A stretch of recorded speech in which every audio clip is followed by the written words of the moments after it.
ஒரே ஒரு அறிக்கை ஒட்டுமொத்த தமிழகத்தின் பேசுபொருளாக மாறியது. நேற்று எல்லா விவாதங்களும் இந்த தலைப்பை தான் விவாதித்தாங்க. காலம் பேசாது, காத்திருந்து பதில் சொல்லும். ஏன்னா அந்த அறிக்கை வெளிவந்தது சூப்பர் ஸ்டார் ரஜினிகாந்த் அவர்களிடமிருந்து. அவர்கிட்டேருந்து ஒரு விஷயம் வருதுன்னா அது தாங்க பிரேக்கிங் நியூஸ். அதுதான் எல்லா இடத்துலையும் பேசுபொருளாக இருக்கும் அப்படிங்கிறது நம்ம எல்லாருக்குமே தெரிந்த ஒரு விஷயம்தான். அதாவது சூப்பர் ஸ்டார் ரஜினிகாந்த் அவர்கள் யார் வம்புக்கும் தும்புக்கும் போகாத அவர் இந்த வயதிலும் அவர் வேலை செய்து உழைத்து அவர் வாழ்ந்து கொண்டிருக்கின்றார். அது அவரே ஒரு பேட்டியில் கூட சொல்லியிருந்தார். வயசை பற்றி எப்போ கவலைப்படுவோம்னா நம்ம சும்மா உட்காந்துருந்தா தான் கவலைப்படுவோம், நாம் ஒர்க் பண்ணிக்கிட்டே இருக்கணும் அப்படின்னு அவர் சொல்லியிருப்பார். அது அவர் வாழ்ந்துக்கிட்டு இருக்கார். ஆனால்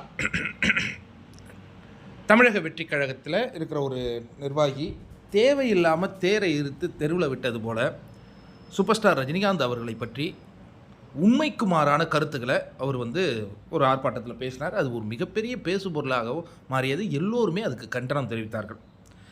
நேற்று அதே கொளத்தூரில் அவங்க ஒரு மீட்டிங் போட்டிருக்காங்க. அப்போ அங்கே ஒரு ரஜினி அந்த ரசிகர் இருந்திருக்கார் போல இருக்குது, ஒரு மாவட்ட செயலாளராகவும் இருந்திருக்கார் போல இருக்குது. அதை ரிசைன் பண்ணிவிட்டு லீடர்னு விஜய் லீடரை சந்தித்து அவர் அந்த கட்சியில் இணைஞ்சிக்கிட்டு இருக்கார் போல இருக்குது. அவருக்கே ஆற்று பார்த்துருக்காரு, முடியல.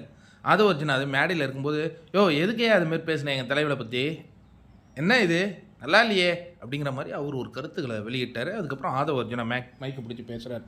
அதாவது அவர் பல விஷயம் பேசுகிறாரு. ரஜினிகாந்த் அவர்கள் பற்றி நான் கருத்து சொன்னேன், அது அவருக்கு வருத்தமாக இருக்கும் அப்படிங்கிறது என்னால் புரிந்து கொள்கிறேன். அவரை நான் ரொம்ப மதிக்கிறேன், அவருக்கு வயதுக்கு மரியாதை தருகிறேன் அப்படின்னு சொல்லிட்டு நான் மன்னிப்பு கேட்டுக்கொள்கிறேன் அப்படிங்கிறார். அதாவது ஆதவ அர்ஜுனா உள்நோக்கத்துடன் எப்படி பேசினார் அப்படின்னா, நமக்கு ஈக்குவலாக இல்லாதவங்கள நமக்கு ஈக்குவலாக வச்சு பேசுகிறது சில பேருக்கு ஆர்கசம் அடைவாங்க. என்றைக்குமே விஜய் ரஜினியை தொட்டதும் இல்லை, தொடப்போவதும் இல்லை. ஆனால் இந்த கம்பேரிசன் தான் எல்லாருக்கும் மிகப்பெரிய கோவத்தை ஏற்படுத்தியது. ரஜினி வரல பார்த்தியா, விஜய் வந்துட்டார். ரஜினிகாந்த் ஏன் வரவில்லை? மக்களுக்கு நன்மை செய்யணும்னு நினச்சாரு, மாற்றுவோம், எல்லாத்தையும் மாற்றுவோன்னு சொன்னார். இப்போ இல்லைனா இனி எப்போதும் இல்லைன்னாரு. ஆனால் அந்த கொரோனா அப்படிங்கிற அந்த ஒரு கொடிய வைரஸ், அதுதான் ஒரு முக்கியமான ஒரு காரணம். அவருடைய உடல்நிலை கருத்தில் கொண்டு அவர் அறிக்கை வெளியிட்டு அவர் விலகினார். இதில் எந்தவித விஷயமும் இல்லை.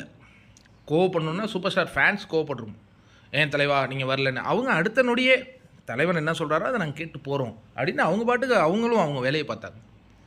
அவர் வராததுக்கு ஒரு காரணமாகவும் என் ரசிகர்களை நான் பலிகடா ஆக்க விரும்பவில்லை அப்படின்னு அவர் மென்ஷன் பண்ணுவார். அவர் எப்போதும் சொல்லுவார், எனக்கு என் ரசிகர்கள் என் கண் போன்றவர்கள். அவங்களுடைய வாழ்க்கையை அவர் பார்ப்பார். இப்போ ஆதவ அர்ஜுனா மன்னிப்பு கேட்டிருக்கிறார். அதுபோல் விஜயும் பகிரங்க மன்னிப்பை கேட்க வேண்டும்.